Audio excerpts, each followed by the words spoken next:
the colors. Summer love,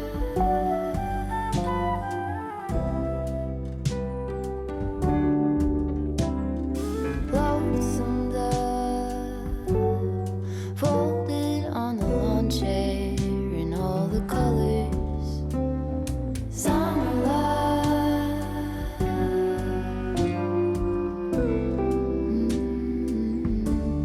remember when we were getting nowhere fast, when the garden won't stop giving back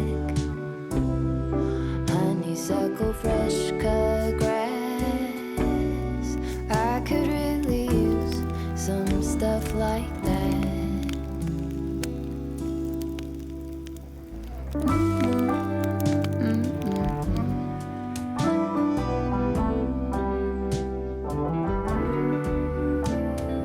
Talk to me and tell me all that you've seen.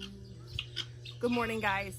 So we are already in the middle of July. It's been a couple weeks since we've had a video. We've just been crazy busy. I've gotten clips here and there, so I'll include those and talk about those today in this video. But I thought it'd be a good day to start off with kind of an update of the garden and just kind of what's been going on. It's going to be a hot one today. It's supposed to be over 100 degrees with the heat index, but it's kind of a cool, well, it's a neat looking foggy morning. Cool doesn't describe the temperature. It's definitely sticky and hot outside, but I thought it'd be a good time to get this going and show you guys what's been going on around here. So let's take a walk around the yard. Okay, so we'll see how this goes. The peacocks and guineas and turkeys are all excited that I'm out here this morning. So they've been making all kinds of noise. But the first thing I want to talk about, and I'm super excited about, is we have mulch in the garden. This was kind of like the last step after we put in the hog feeders for the garden beds. And I had to shoot a wedding, so I was gone one Saturday.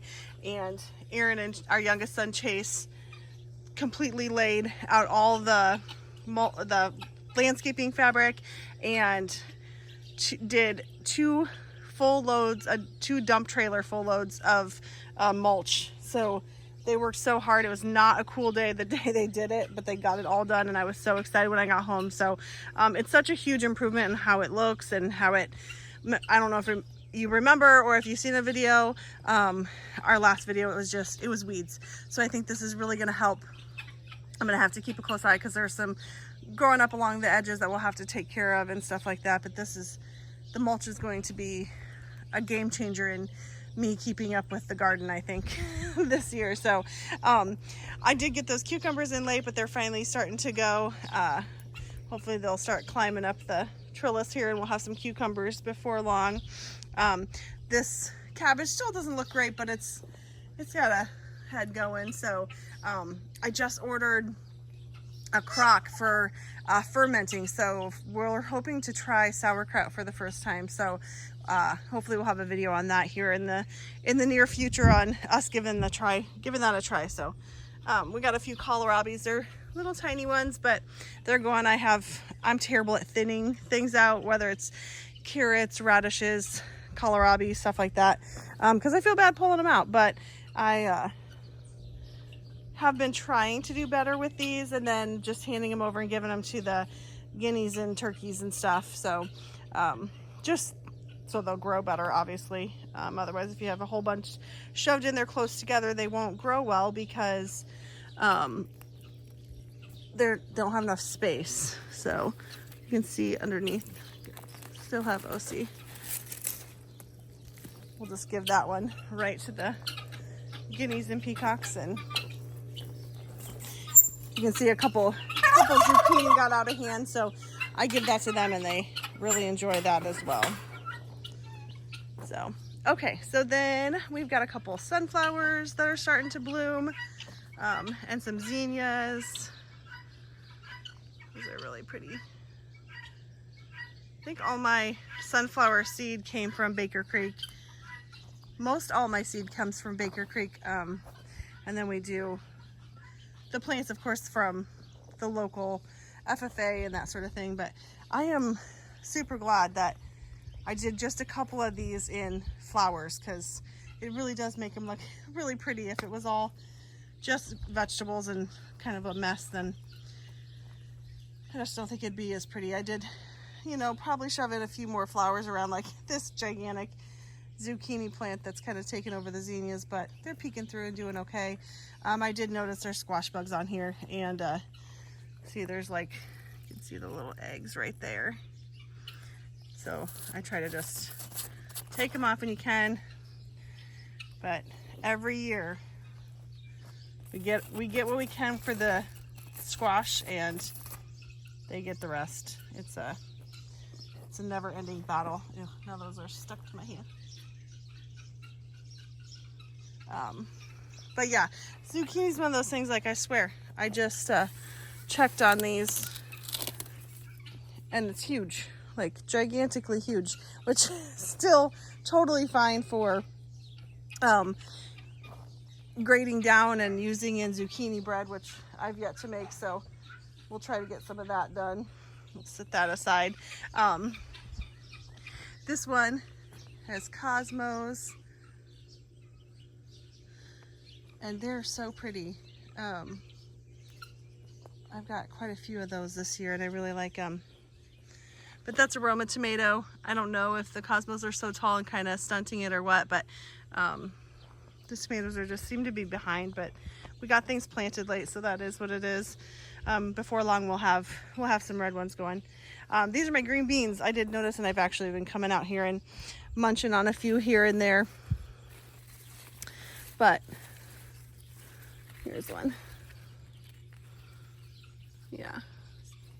We'll definitely be picking those within this week or next week, making some dilly beans, or a lot of times I'll just freeze them to use over the winter. So yeah, this is probably the best I've had for green beans in a really long time, because when I had an in-ground garden, it just got overran in weeds. I just could never keep up. So I actually have probably the best green beans we've had in a really long time. Again, another tomato plant. Looks a little sad, I don't know. But there's green tomatoes on it.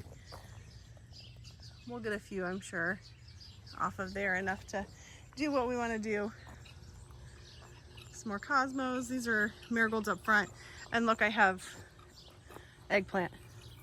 Literally have no idea what to do with eggplant or what size they're supposed to be when you pick them. So gonna have to look that up, because I've never got them to grow before. So they're pretty. I just don't know what you do with them beyond that.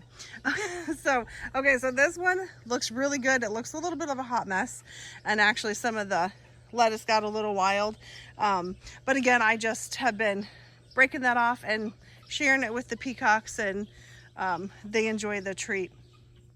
So there's still plenty of lettuce there that we can eat as well. The peppers are doing really good in there. I think these are jalapenos. They're just kind of getting started, so they have a few little ones in there. But I pulled a banana pepper. Oh, here, yeah. There's nice big banana peppers. So those I need to come out and get. Oh yeah, here's a couple. Those might be habaneros. I'm not sure.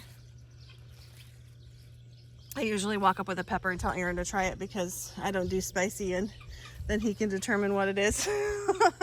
One time I got him pretty good with a really spicy one. But yeah, so we got a lot of banana peppers. We'll probably try to dill some or do something with them, pickle them. The bell peppers, I don't know, they're just so tiny, but maybe it's just they're getting there. Oops. There. The grass, like weeds and stuff, come out so easy out of these. So I'm really enjoying, you know, it's just so much easier to get them out of here. Yeah, this little plant, I don't know what on earth hopped up in here, but something got up in here and ate it. So there's a couple bigger ones. So we could probably, oh, that one fell. Probably harvest a few of those here if we need them for something. Otherwise, we'll let them go a little bit longer. And Yeah, I did onions behind here. In theory, it sounded like a great idea when I first started. I'm not sure that was the move or not, because they really got, you know, swamped over by everything else. So that might be a good note for myself for next year to just do those separate. And again, probably should have been planted earlier so they would have been pulled maybe by now. But this is a dill, and I don't know if it's really an edible dill or just some sort of a dill that's used for like flower arranging. I need to look into that, but it is really pretty. I've never grown that before. I think it's swallowtails that eat dill. So I don't know, it's kind of cool. I'll have to look up and see what kind it is or whatever. But again, that's something I got from Baker's Creek. This little Roma, oh, they're starting to turn in there maybe. It's hard to tell. Thought I saw, oh here, little tiny orange one that probably just fell to the bottom. So we're getting there. More zinnias that are blooming. Mostly I'm just super excited about the mulch out here. It made such a huge difference. So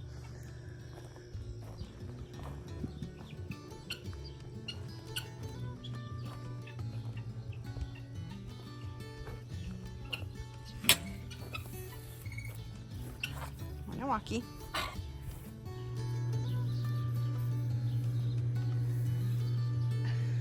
What's up there, Walk? The green stalks are doing really well. I mean, they're filled out. Again, lettuce is kind of bolting, but we're just picking off what we can off of it. And this chocolate mint, still have not done anything with it, but man, it's pretty and it fills out really nicely. So kind of just a lot of flowers in this one, which is okay. Walker, come on, bud.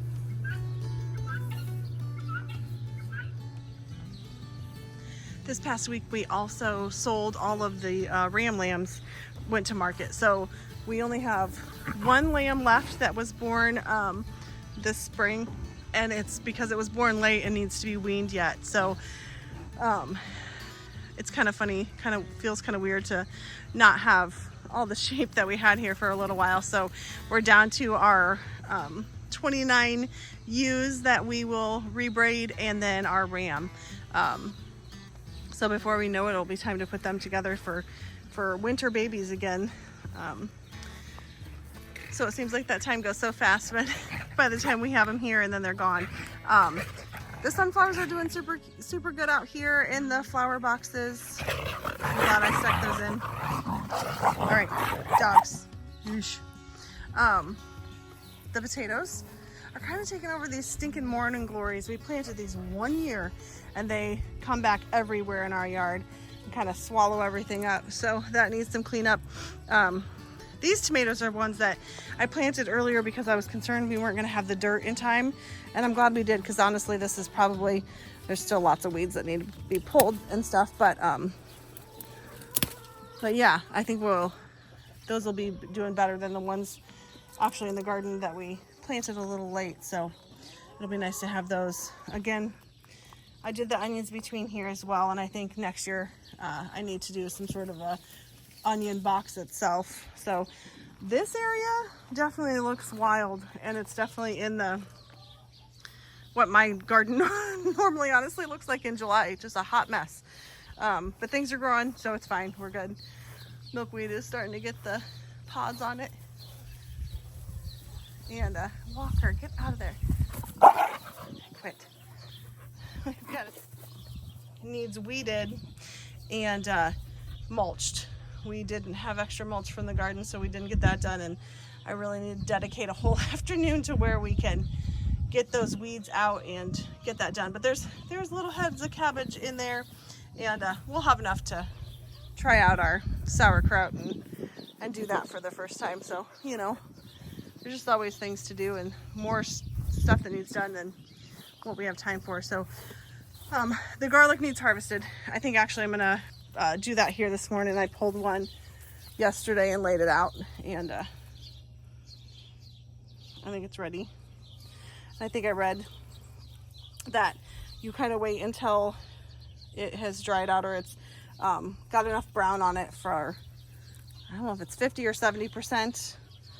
and then you can pull it. So I'll probably run inside and grab a thing real quick, and we'll just do that this morning. You can see the ones that seeded out that I didn't get those scapes off of. So Walker, come on. So yeah, I'll go grab that, and then we'll come back and harvest the garlic and get that hanging this morning.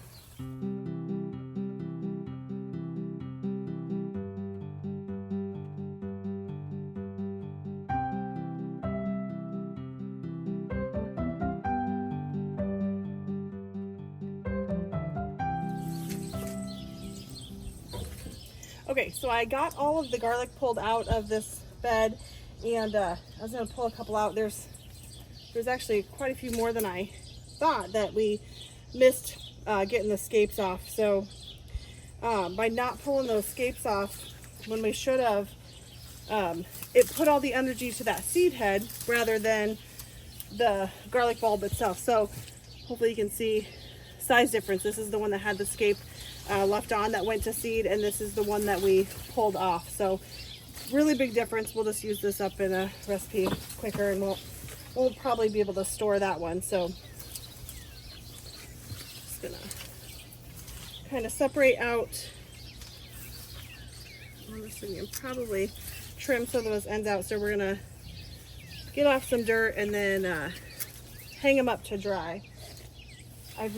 Well, this is only the second year we've done garlic, so I've not tried doing the whole braid thing yet. Maybe someday.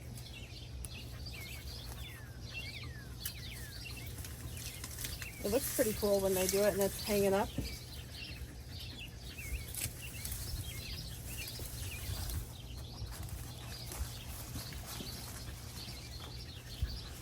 So yeah, there's another little tiny one, but we'll get this started and it'll be ready to hang.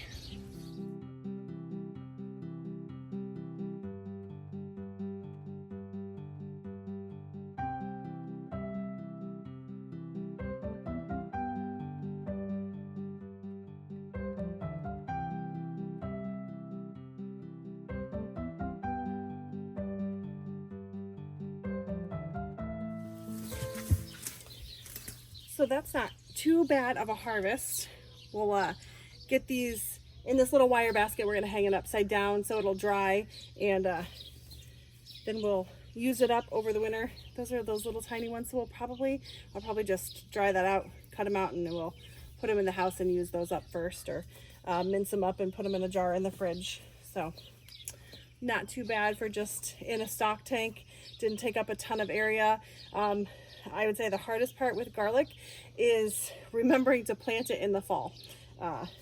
Same with tulips. Every fall gets busy, and then I think, gosh darn it, I didn't get any planted. So the last 2 years when I do my garlic, I've done my tulips and had a few, and I've been super happy that I did. So we'll get this done. I'll kind of show you where we hang it, which I haven't figured out exactly where I'm gonna do that yet. So we'll keep going on this.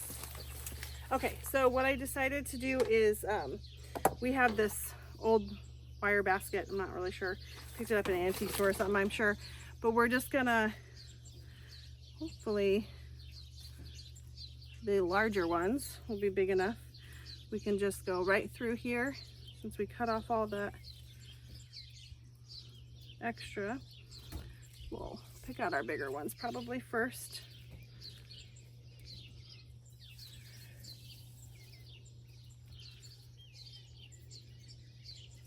Getting all those leaves off there helped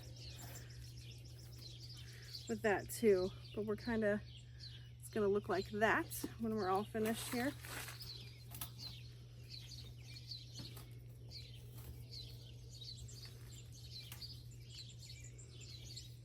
Couple of them might be too small and fall through, so we'll have to see what we can do with those. We have to buddy up or something, and hopefully they'll dry out okay.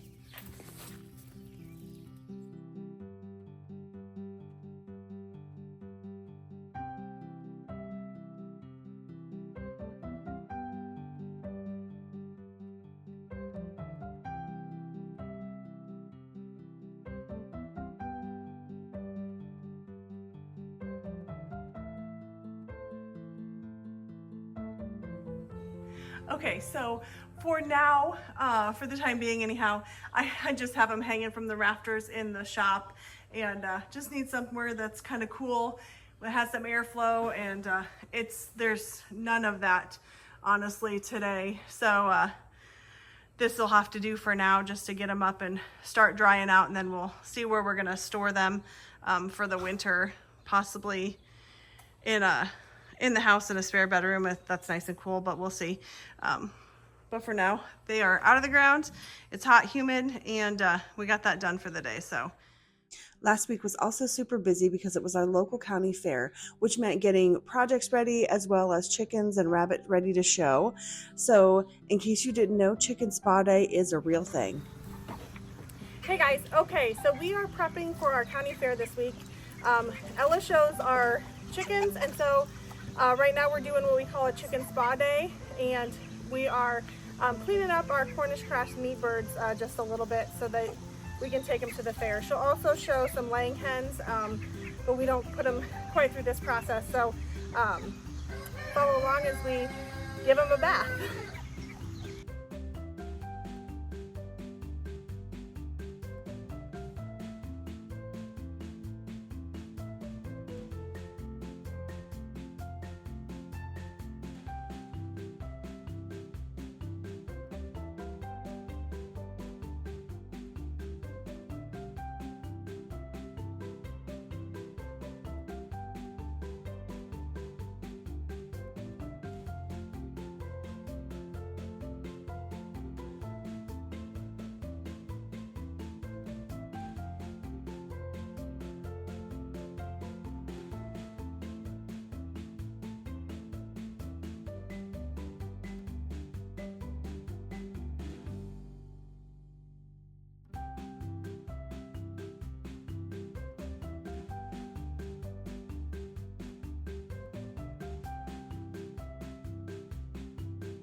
So once Chicken Spa Day is all over, they are put in those rabbit cages behind where we were washing them so that they stay nice and clean until show day. Then we load the back of the truck with all the cages with the meat birds as well as the laying hens that she's showing. And it is just a one-day show, so that's super nice. We're in and out. And a lot of less stress than some of the other animals that other parents have to take at the fair. But it is fun nonetheless, and a lot of kids actually are involved in the poultry show, way more than when we first started, so that's a lot of fun. Ella did really well and came home with lots of ribbons, and at the end of the week is able to take a pen of her meat birds through the 4-H auction ring, where some of the local companies and farms bid and basically donate some money back to the kids so they can have money to use next year on their projects. So Ella will use that money to buy her chickens for fair next year and put it right back into next year's 4-H project. So that's really kind of neat. So part of doing these meat birds, of course, the end result or the end goal is to put meat in our own freezer. So the Cornish crafts themselves are from chick to basically full grown in about 8 to 9 weeks. And these were a little bit on the smaller side, but still totally fine for going in the freezer. So we team up with some friends of ours and put them all in the freezer the Saturday after fair. So I did do some video of that, and I'll show you what I can and kind of explain that process. I'll do a quick walkthrough first to kind of show you how we have our setup. So we have our cones where they're dispatched and hung upside down to kind of bleed out a little bit, and then they go over to the scalding pot, which is just a simple old pot and turkey fryer heater to heat up and kind of loosen the feathers, so they're dunked in there. And then into our chicken plucker, which we did in the past recent years upgrade from an old washing machine and a homemade one to a commercial plucker. We've been doing this long enough that we felt like it was a good investment for our farm, and don't regret that one bit. So here's a few shots of the actual process and how it works. And so you can see Aaron's dipping the chickens in there, and that's going to loosen up those feathers before it goes into the chicken plucker itself. So he hoses them down as they go through, and that helps wash those feathers off. It does not take very long, and you can do about 2 to 3 birds at a time. Having more than one in there actually helps, and so they're rubbing against all those rubber fingers, and that's pulling those feathers off. So I have never had to hand pluck a chicken, but everyone that I've talked to said it was terrible. So we're pretty lucky to have this machine. And like I said, the one we used to have was a homemade one, and it worked great, but the motor was going out on it. We just decided we were going to invest in a commercial sized one, and it's nice to have on hand, and definitely something that we'll use for years and years to come. So when we do these, we try to have a good assembly line, and we're all learning how to do all the different cuts and that sort of thing. But and the kids get involved as well. This is a great way for them to learn how, meat doesn't just magically show up on the grocery store shelves. It's something that was raised, and so this is kind of cool because these are chickens that they took care of and fed and did and know exactly what they were fed. And so they are part of this entire process of putting them into our freezer and something that we'll feed our family with. So it's a really good life lesson, and it's a lot of hard work, and it's hot, and it's not always fun, but at the end of the day, to see all that meat in the freezer is pretty darn rewarding. So we get all the kids involved, and they learn how to part the chickens out and help each other. And it's been a long time. We've been doing this for a long time, and our kids were pretty darn little when they started. So they're not experts by any means, and neither are we, but we've adjusted how we do it and what we do over the past years, and it works great for us. So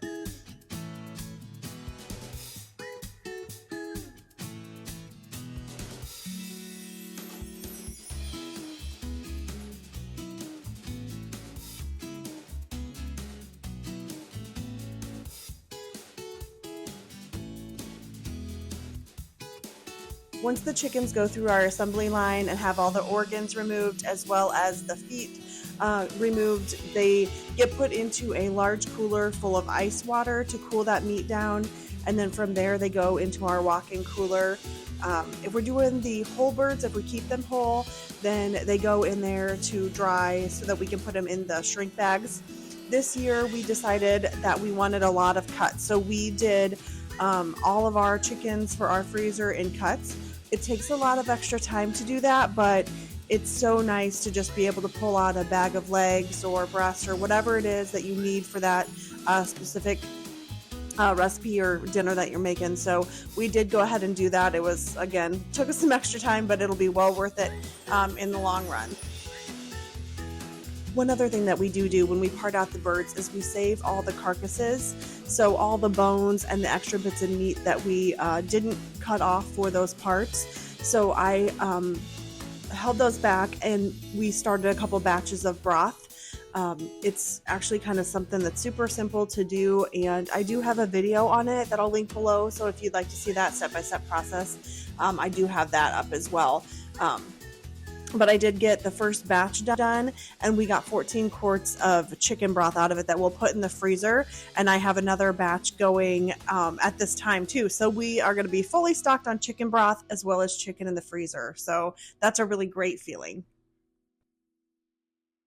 Thank you guys so much for joining us today. We would love if you would hit that subscribe and like button, and join us again next time as we document life on our little farm.